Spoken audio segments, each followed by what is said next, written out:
প্রিয় উচ্চ মাধ্যমিক শিক্ষার্থী বন্ধুরা, আজ তোমাদের উচ্চ মাধ্যমিকের দর্শনের লাস্ট মিনিট সাজেশান নিয়ে হাজির হয়েছি। লজিক পার্ট ও গুরুত্বপূর্ণ কিছু প্রশ্ন তোমাদের সাথে শেয়ার করব, যেগুলো করলে তোমরা 2024 সালের ফাইনাল পরীক্ষায় যে প্রশ্নগুলো আসবে এখান থেকে তোমরা সহজেই সেই প্রশ্নগুলো কমন পেয়ে যাবে। সেই জন্য ভিডিওটি না টেনে শেষ পর্যন্ত দেখতে থাকুন। দর্শন হলো জীবনের সকল সমস্যার সারাংশ। আমাদের জীবনকে সুন্দর ও সুস্থভাবে পরিচালনা করতে সাহায্য করে। উচ্চ মাধ্যমিক দর্শন পাঠ্যক্রমে বিভিন্ন গুরুত্বপূর্ণ বিষয়গুলোর উপর ভালো দখল থাকলে উচ্চ মাধ্যমিক পরীক্ষায় ভালো ফলাফল করা সহজ। আর দর্শনে নম্বর পাওয়াটা খুবই সহজ। এখান থেকে 100 পাওয়া যায়। লজিকে ফুল নম্বর দেয়, আর যে বড় 8 নম্বরের প্রশ্ন আছে এখানেও এখন থেকে ফুল নম্বর পাওয়া সম্ভব। সেই জন্য কি কি সাজেশনে আসছে সেগুলো তোমরা দ্রুত দেখে নাও আর খাতায় নোট করে নাও। যে 5টি অধ্যায় থেকে বড় প্রশ্ন দেওয়া হয়েছে সেই 5টি অধ্যায় থেকেই শুধুমাত্র বড় প্রশ্ন আসে। অন্য যে অধ্যায়গুলি থেকে বড় প্রশ্ন দেওয়া হয়নি সেগুলি থেকে তোমাদের এইচএস ফিলোসফি 2024-এর জন্য কোনো বড় প্রশ্ন পড়তে হবে না।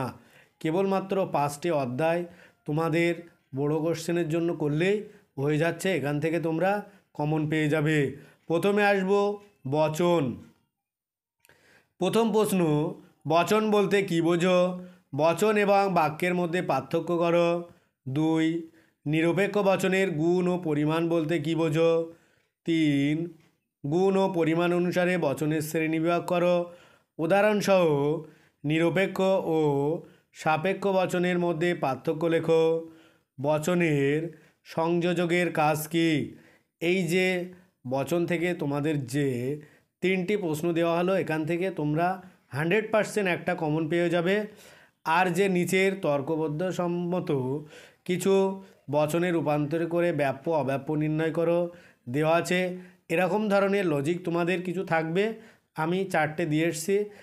এখান থেকেই যে পড়বে এটা শিওর না, কিন্তু এরকম ধরনের দেবে। প্রথম, প্রত্যেক লোকেরই ভুল হতে পারে। 2, চিরস্থায়ী বলে কিছু হয় না। 3, একটি ছাড়া সব ধাতু দামি।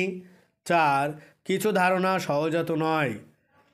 ভিডিওটি ভালো লাগলে অবশ্যই সাবস্ক্রাইব করো, সঙ্গে লাইক ও শেয়ার করতে ভুলো না। আর ভিডিওটি কেমন হয়েছে কমেন্টে অবশ্যই জানিও। তারপরে আসবো পরের অধ্যায়, বচনের বিরোধিতা ও বিরূপতা। এখান থেকে যে গুরুত্বপূর্ণ প্রশ্নগুলো আসার মতো বা আসতে পারে। প্রথম প্রশ্ন, অমাধ্যম অনুমান কি?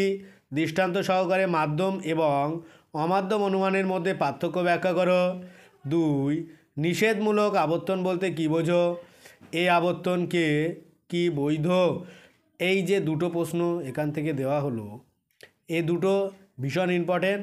তারপরে আসবো 3 নম্বর প্রশ্ন, বচনের সরল আবর্তন কি সম্ভব? বচনের আবর্তন সম্ভব নয় কেন? অথবা দিয়ে আরেকটা প্রশ্ন, বিবর্তন কাকে বলে? বিবর্তনকে অমাধ্যম অনুমান বলা হয় কেন? দৃষ্টান্ত সহ বিবর্তনের নিয়মগুলি ব্যাখ্যা করো। তারপরে আসবো নিম্নলিখিত বাক্যগুলির আবর্তের বিবর্তন এবং বিবর্তের আবর্তন করো। এরকম ধরনের একটা লজিক তোমাদের থাকবে, সেখানে 4টে দেওয়া থাকবে, 4টে করতে পারলে 8 নম্বর। প্রথমে, একমাত্র দেবতারাই সুন্দর। 2, কদাচিৎ ভারতীয় বাঙালি নয়। 3, বুদ্ধিমানরা শিক্ষিত নয়। 4, কোনো হরিণ মাংসাশী নয়।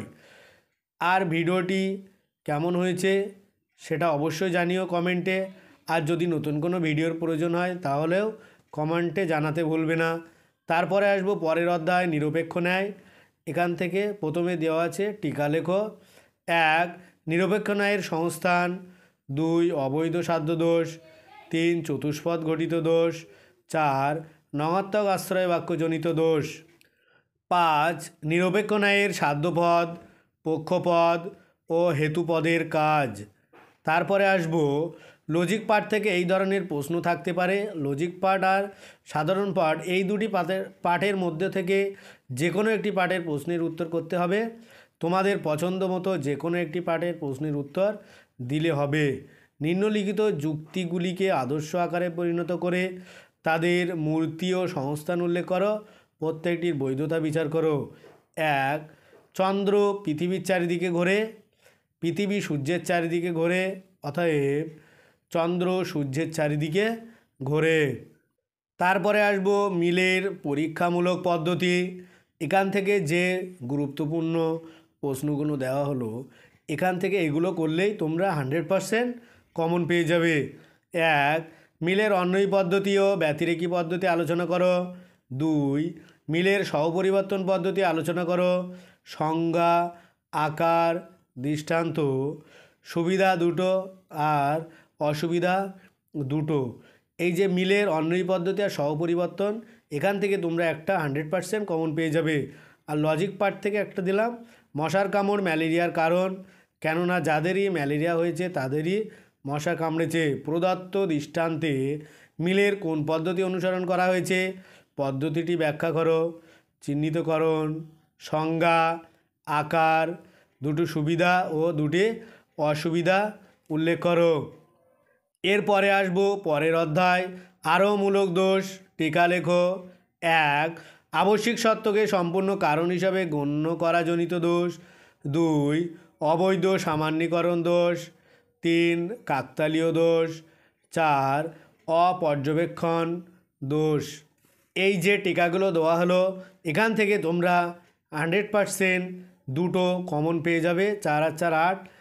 আজ ভিডিওটি এই পর্যন্ত। পরের ভিডিও পেতে চ্যানেলটি অবশ্যই সাবস্ক্রাইব করো আর পাশে থাকা বেল আইকনটি ক্লিক করো। সকলেই ভালো থাকো, সুস্থ থাকো।